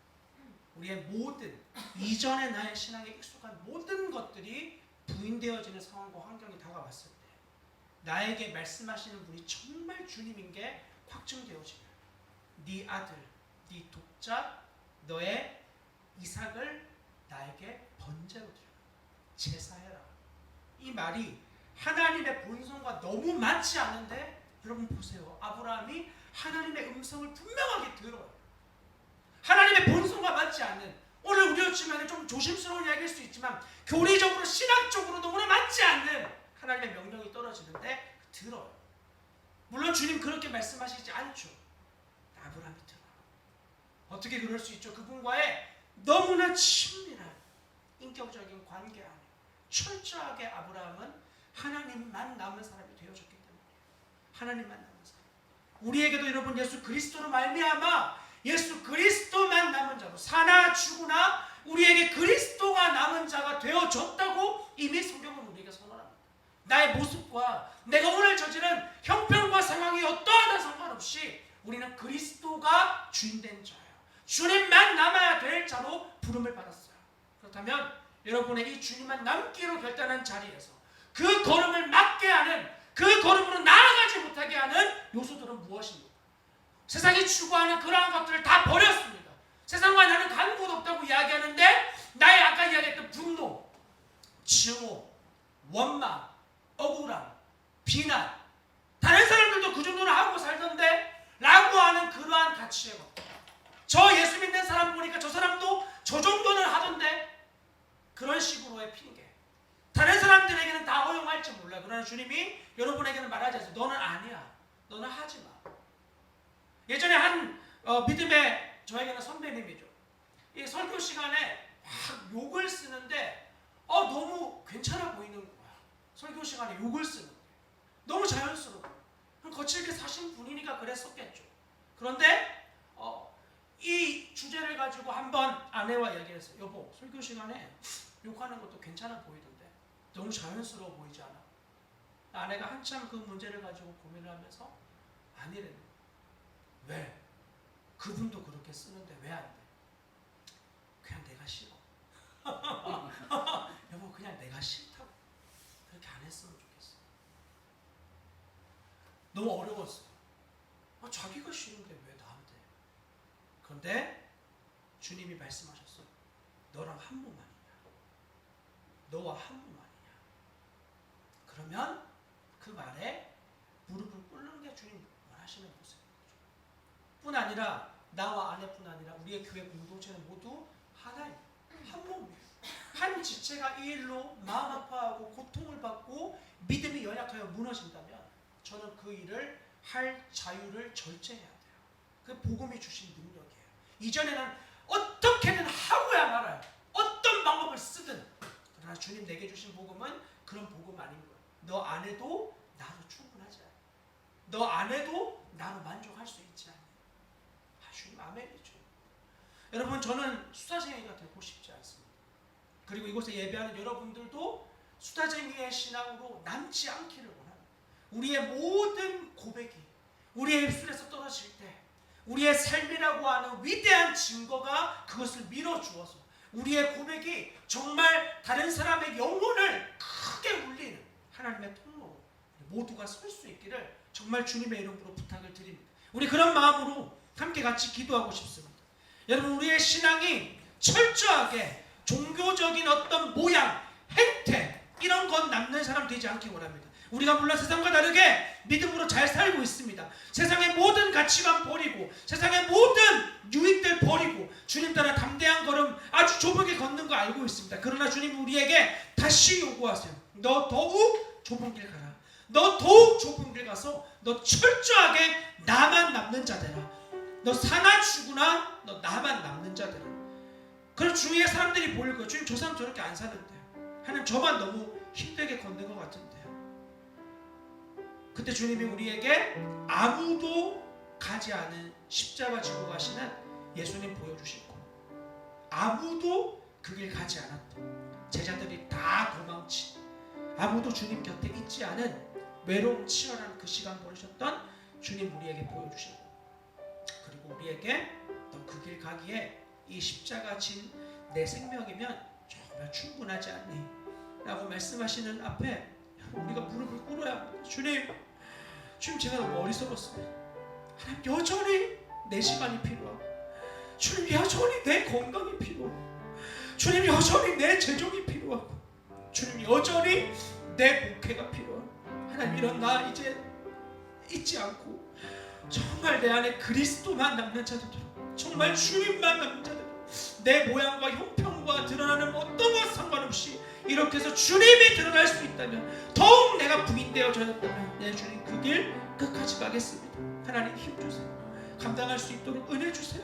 주님 얼마나 크고 놀라운 은혜 받았는지 더 기억하게 해주세요. 여러분 이렇게 주님 앞에 우리의 마음을 쏟으며 여러분 되어지지 않는다고 합리화했던 그 자리 그 영역 주님께 올려드리고 이 영역에서 수다쟁이 아니라 증인으로 건너는 우리의 마음의 결단이 일어나도록 함께 주님께 올려드리며 기도하도록 하겠습니다. 기도합시다. 하나님 감사합니다. 주님 오늘 이 저녁 다시 한번 우리에게 우리의 믿음과 신앙의 상태가 수다쟁이로 말만 잘하는 자로 지식이 충만한 자로 거기까지 멈추는 자로 머무르지 않게 하시고 오 주님 우리의 삶이 예수 그리스도 더욱 드러나고 주님이 더욱 빛나고 세상이 이해하지 못하고 함께하는 지체들이 이해하지 못해도 주님이 아시며 주님으로 그 아시는 것으로 너무나 충분함으로 아멘 하며 그게 걸어가는 존재로 우리 다시 한번 여겨주시니 너무나 감사합니다. 하나님, 세상과 잘 싸워 나아갔었습니다. 주님, 믿음으로 담대하게 결단하여 걸어가고 있습니다. 그러나 주여, 지금의 이 수준과 지금의 이 믿음의 자리에 우리의 영혼이 안주하지 않게 하여 주십시오. 하나님, 더 주님을 알기 원하고 그 주님의 놀라운 복음의 비밀을 더 알기를 원합니다. 주님, 그래서 내게 보여주신 이 십자가의 복음의 깊이와 너비를 이해하게 하시고 주님, 그것을 알기 위하여 나의 삶이 더욱더 절제되어지고 결단되어져야 하고 잘라내야 되는 것들이 있다면 담대히 주님 그 길을 걸어가는 우리 모두가 될 수 있도록 은혜 베풀어 주시기를 간절히 기도합니다. 사랑하는 하나님, 우리의 믿음이 결코 지금의 수준에 안주하지 아니하고 더욱 크고 영광스러우신 주님 수준으로 자라나는 자들이 되어질 수 있게 하여 주십시오. 서로의 지체들의 믿음의 결단과 걸음을 보며 도전받게 하시고 더 주님만 닮는 그 모습이 우리 안에 열망되어지게 하시고 믿음의 선배들과 증인들의 고백과 모습을 통하여 더욱 우리의 삶에 그리스도만 존귀하게 되어지는 것을 위해 우리의 삶을 철저히 결단하며 나아가는 삶이 되어질 수 있게 하나님 은혜를 베풀어 주십시오. 예, 주님, 주위에 믿음 생활하는 자들의 삶, 그들의 적당한 수준의 삶, 혹은 그들의 누리고 있는 삶의 어떠한 것들, 주님, 그것이 우리의 부러움의 어떤 이유가 될 수 없고 오직 주님만이 우리의 유일한 부러움 될 수 있도록 주님만이 우리의 유일한 목마름과 소망이 되어지는 것들은 우리 믿음의 지체들 되기를 간절히 소망합니다. 하나님, 우리에게 주신 복음의 그 영광스러운 크기와 너비를 더 알게 하여 주시고 주님, 우리가 이 사명과 이 걸음을 치열하게 감당해 나아갈 때마다 하나님, 우리에게 다른 것 아니라 십자가에 못 박히신 예수 그리스도의 죽음과 부활의 비밀을 더 알게 하여 주십시오. 하나님, 사랑받을 자격 없는 우리를 끝까지 사랑하신 하나님의 말할 수 없는 사랑의 은혜를 더 알게 하여 주십시오. 예, 주님, 그래서 우리가 그 사랑 안에서 능히 모든 것을 넉넉히 감당하며 살아갈 수 있겠습니다. 하나님, 그런 삶을 우리가 더욱더 살아가게 하시고 아무도 이 삶을 인정하지 않고 미련한 어리석다 했다 할지라도 주님이 우리를 보며 참 잘했다, 착하고 충성된 종아 말씀하실 때 하나님, 이것이 우리에게 완전하고 영원한 기쁨 될 수 있도록 주님, 우리가 증언과 생각들을 더욱 다루어 주시고 바꾸어 주시기를 간절히 기도합니다. 오 주님, 은혜를 베풀어 주옵소서. 하나님, 우리의 믿음의 삶이 결코 수다쟁이처럼 지식에만 충만한 자 되지 않기를 간절히 기도합니다. 입으로는 하나님을 시인하지만 행위로 부인하는, 다른 사람들 앞에서 잘하는데 가까운 사람들 앞에서 증인되지 못하는, 역증인처럼 행동하는, 합리화하는, 주님 변명하는 연자 되지 않게 하시고 그 자리, 그 시간, 그때에 주님 무릎 꿇게 하옵소서. 하나님, 너무 부끄럽고 너무 수치스럽지만 주님, 이런 나를 사랑하시는 주님 때문에 오 주여, 내가 십자가로 가야 되겠습니다. 하나님, 주님, 우리에게 주신 은혜가 너무나 크고 놀라운데 십자가로 가지 못하게 만드는 나의 어떠함이 남아있다면 주님, 우리의 삶에 철저하게 다루어 주시고 그 영역 완전히 주님 앞에 엎어지고 넘어갈 수 있도록, 그래서 주님, 내 몸에 그리스도만 존귀하게 되어지는, 하나님, 나의 모든 것 다 배설물로 여기고 오직 주님만 존귀하게 되어지는 하나님, 당신의 백성으로 우리의 삶이 더욱더 나타날 수 있도록 은혜를 도와여 주시옵소서. 내 주님, 이 삶이 힘듭니다. 이 삶이 참 어렵습니다. 믿음으로 사는 것이 만만치가 않습니다. 그래서 주님, 우리에게는 진짜 주님이 필요합니다. 하나님, 나의 죄악되어짐이 너무나 많이 비추어지고 보여지는 그 자리에서 온 마음 다해 주님을 찾고 부르짖을 수 있도록 하나님, 우리 마음에 다른 어떤 것도 남지 않게 하여 주십시오. 주님께 달려가는 것을 막는 그 어떤 것도, 이 땅에서 유익이 되어진다고 말하는 그 모든 것들을 주님 다 제하여 버리십시오. 그 철저히 정말 주님만 남을 수 있도록 하나님, 그렇게 살아가는 인생의 참된 기쁨과 감격을 누리며 이 땅에 지금도 여전히 살아계신 주님을 보이는 통로로 우리의 삶이 입술로 뿐 아니라 삶으로 영혼에 큰 울림을 주는 당신의 백성으로 우리 모두를 주님 사용하여 주시옵소서. 이제는 우리 주 예수 그리스도의 크신 은혜와 하나님 아버지의 무한하신 사랑과 성령의 교통하심이 오늘 예배에 참여하여 자신의 삶이 수다쟁이로서 신앙의 모양으로서 끝내기를 원치 않고 삶의 모든 영역에 하나님 말씀이 능력으로 나타나기로 결단한 사랑하는 주의 백성들의 머리 위에와 그들의 삶의 모든 자리 가운데 이제부터 영원토록 함께 하시기를 간절히 축원하옵나이다. 아멘.